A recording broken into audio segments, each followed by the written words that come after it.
New video. You know we're doing. We're doing this bad guy right here. Konosuba Volume 7. Woo! And I'm excited. So the volume starts off pretty tame. Kazuma's making a lot of money and trying to make inventions so he can make more money off Vanir and Wiz. And basically they all go there and Vanir's like, hey, Darkness, there's gonna be a time in the future, okay, where your dad's gonna be in trouble, you're gonna be in trouble, and you're gonna foolishly give stuff away. The only chance you have to not mess all up is run away with this man who's thinking about raping you. And to which you punched him. But then he's like, hey, no, but Cosmo for real? You gotta help out Darkness, bro, or else she is never gonna be happy again. And like, this happened again in Volume 5, except Volume 5 was a lot more cryptic, which I liked, but let's keep on going to Volume 7, because Volume 7 hits different. So basically, Darkness was called to Lord Alderp's house, and she was like, hey, we gotta go hunt a huge bounty. If you don't know why, at the last, in Volume 6, Lord Alderp said, bring me Lalatina to a demon who can grant any wish. He does that. How does he do that? We'll talk about it later. But anyway, they go to fight a Hydra. Kazuma dies, and they keep on trying to fight the Hydra over and over again. And Darkness is seriously depressed that they can't kill the Hydra, because she needs to kill the bounty. Why? We'll read out later, but she's depressed. So what does Kazuma do? He brings over 50 adventurers to come help kill the Hydra, and they succeed. And honestly, it brings out one of the best moments of the book, and one of the best Darkness moments as a character. After they defeat the Hydra, he says, Darkness, think you can finally rest now that we defeat the Hydra? He's like, yes, thank you, Kazuma. Yes, thank you, Kazuma. Now I see how much I've loved this town, and now I'll live a life with no regrets. And it's so sweet, because at this point we don't know what she's going to do. But we quickly find out that the next day she leaves the party. And this could be because they didn't make enough money on the Hydra. Once again, this all goes back to Lord Outer. Darkness is in huge debt to him. So basically, everyone's freaking out. Everyone's freaking out that Darkness isn't alive. And they said, hey, we need a new tank. And so Megumin and Cosmo go, and Dust shows up, and Dust's like, hey, I'll be your tank. They go on a quest, it's fine. Then we get a really bad short story with Dust dressed in lingerie. There's a gay guy for him. It's really bad. It's honestly the worst part about the book, but it's only 10 pages, so I honestly can't get too mad about it. But if there's something bad about it, it's that. We then get Cosmo infiltrating the Dustine household. And basically he goes to ask Darkness, what the heck is wrong? What's the matter? And when he gets there, he has to sneak in, and he learns a new skill based on one of the party tricks Aqua taught him, voice imitation. This is actually a very useful skill later on in the series, so he can imitate anyone's voice. So he imitates the guard's voice to find out where Darkness's room is, and he sneaks in there. And he's like, my lady, Cosmo Sato wants to come see you. And she's like, I told you I don't want to see anyone named Cosmo, Megumin, or Aqua.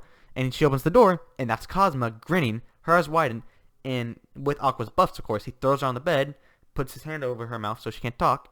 And then this gets to also another really, really good scene. It's basically Darkness coming to terms with the fact that she's never going to be able to venture again. And it gets sad. There's some comical moments with Cosmo impersonating Darkness, talking about all the lewd stuff that she may or may not do. But it's honestly really, really sweet. And at one point, Cosmo's kicked out of the room and has to run around the house. And then we get another phenomenal scene with Darkness's father saying, oh, Cosmo. And this scene is honestly beautiful. Darkness' father is ailing to unknown sickness, which we will find out later in the novel, which I'll get to later in the video. But he's ailing to an unknown sickness. He says, Cosmo, please, I respect you so greatly. You defeated 4 Demon King generals at this point. I can't praise you highly enough. Please take my daughter and run away. Even if we were to somehow repay the debts, Darkness would still marry herself off to Lord Alderp, as she feels that she has to. And this goes back to what Vanir said, where Darkness feels that she impulsively has to sacrifice herself. And it's so sweet, because Cosmo initially really considers taking Darkness away and tries to help her have a better life. But Darkness, as selfless as she is, says, no, even if I were to just go away, Lord Alderp just find another bride to fill my role. I can't do that. And it's so sweet. It's brilliant. And then eventually Darkness kicks Cosmo out, and he says, fine, unless you come begging for help, die, okay? I'm not going to help you, okay? And of course, this is an act that Cosmo has just for his pride, because he's told Sunduru, I want to say that's right, you pronounce it. But it's a beautiful moment with Darkness' father, because I love his character. He's such a sweet old man. He's like, how did my daughter get so spearheaded? When he's talking about when he's talking about Cosmo trying to take Darkness away. And, like, he just wants the best for his daughter. And I love that about him. He's such a good dad. Top 10 anime dads? Maybe. And so basically, for, like, the next week or so, Cosmo is making inventions. And Megumin is, like, really trying to get him to go help get Darkness, saying, hey, help me get Darkness. It's like, no, but he's a stress ball. Okay, boom. blows up the stress ball. It's gone. Days of work, gone. And there's a couple days of the ceremony, and everyone's freaking out, basically. Megumin's really freaking out, because once again, Megumin is the most noticeably emotional member of the party, and she does not want one of her best friends, one of her only friends, to get married off to some dirtbag who's just going to leave her in the dust after a couple weeks of using her body. Well, I hate Lord Albert, but he's a fun villain.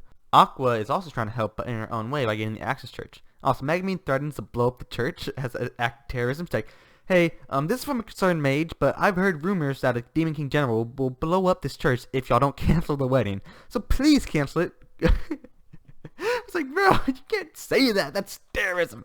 So basically, at one point, Kazuma goes to Vanya's store. He's like, hey, you're the all-seeing demon, right? Do you know what's wrong with Dark? He's like, yes, she's in debt. He's like, okay, how much? He's like, oh, just about as much as you have, plus if you sold me every single one of your intellectual properties and every single one of your future properties for dirt cheap, and you'll have the exact amount to pay off the debts.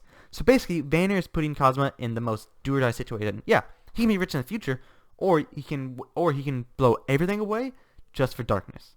Everything gone. Every other money he could ever make from Vanya and Wiz, gone. Millions of heirs, gone. It's all gone. And what does he do? What a goat MC always does. Does for his friends. And I love that. It's such a beautiful moment for Kazuma. And so come the day of the wedding. Darkness is walking. Now we actually get a really good scene from Darkness's point of view of her getting ready for the wedding. And her talking to one of her lifelong butlers saying, Milady, I am so sorry that you have to be married to such trash.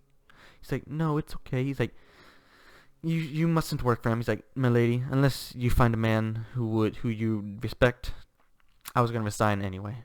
And like, that's so sweet. She's like, this man has been with me since I was a child. Every time I tried to go out adventuring as a kid, he would always somehow manage to give me. And it's so sweet, because Darkness is losing everything here. There's no winning for her. The only one that gets better is her dad, because he doesn't have to pay debts. But he's definitely sick, so no matter what, it's a lose-lose situation and a win-win for Albert, because either he gets paid or he gets Darkness, and he wants both. But then Aqua's here at the wedding, and she's the priest, and Kazuma's like, okay, let's get this show on the road. Hey, he's like, hey, what, an adventurer, a commoner, what are you doing? He's like, boom, you said Darkness owes you, right? 2 billion Aries, right here, boom. That's so much money. That's enough to buy a small castle in that world.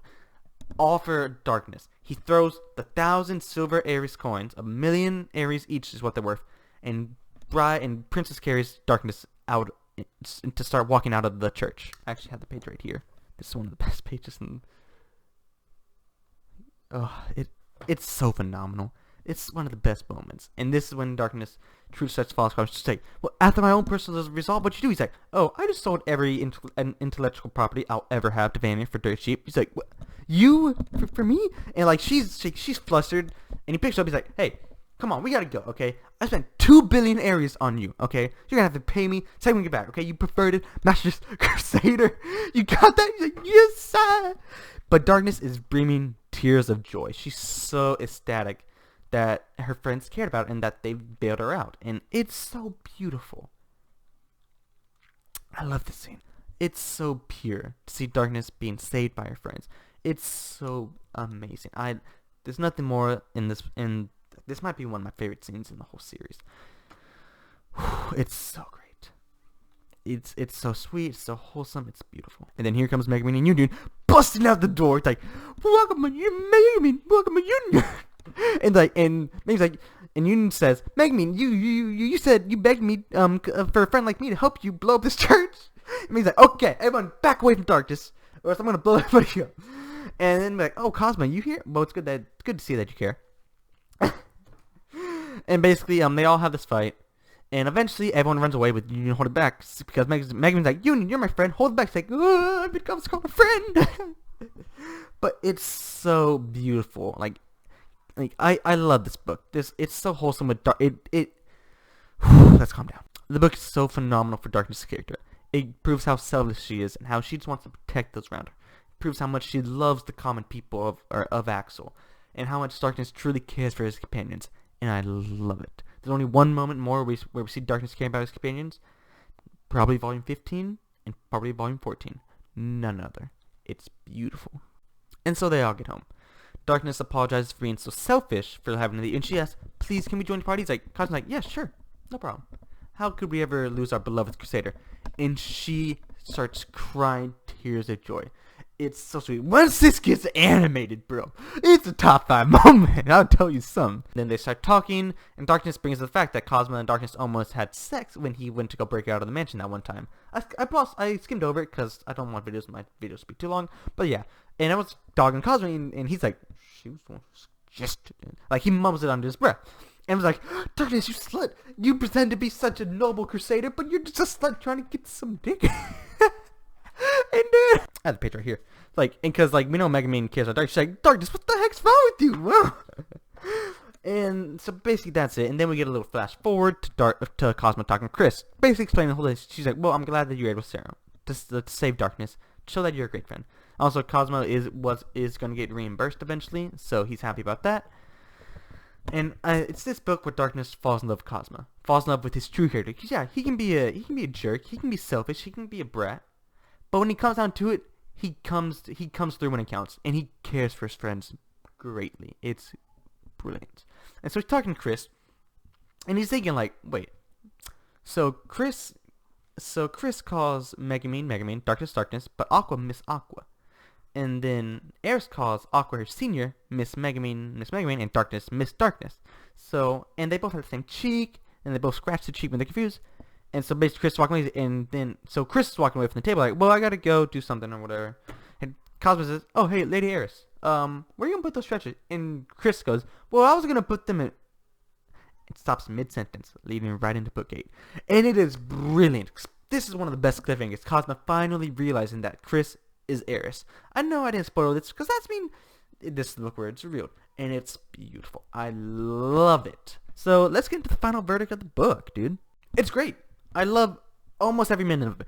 Darkness's characterization was brilliant. Megumin shows how much he cares for her friends, along with Aqua. Same with Darkness. Same with Cosmo. Cosmo's characterization is brilliant. Banish showing how scheming he is just for money is brilliant. The reveal that Eris Chris is brilliant. Also, Outer dies because he gets taken to hell to be tortured for all eternity. Brilliant. But there's something I don't like, and that's Dust. I hate Dust, dude. He's Cosmo, but no good aspects. And the 10 pages we got are some of the worst pages of Konosuba. But outside of that, the book's perfect. It's a 9.8 out of 10. I enjoyed it. The art's great, the characterization's great, the writing's great, and it's super comical. Of course, I didn't bring that up because this is one of the more emotional books. But it's great. I love it. 9.8 out of 10. What do y'all think? Tell me down in the comments below. And don't forget to like, comment, subscribe, and I'll see you in the next one. Peace. Also, forgot to mention, Volume 7 as of now is my favorite book in the series, and it beats out Book 5. Book 5 is about 9.5 out of 10, because I did like it, but the Tree Girl, which took up took up a whole chapter, did not like it. But, Book 7, brilliant. I love it. Best book so far, and I believe it's still one of my top 3 volumes out of all 17, so. See you in the next one, peace!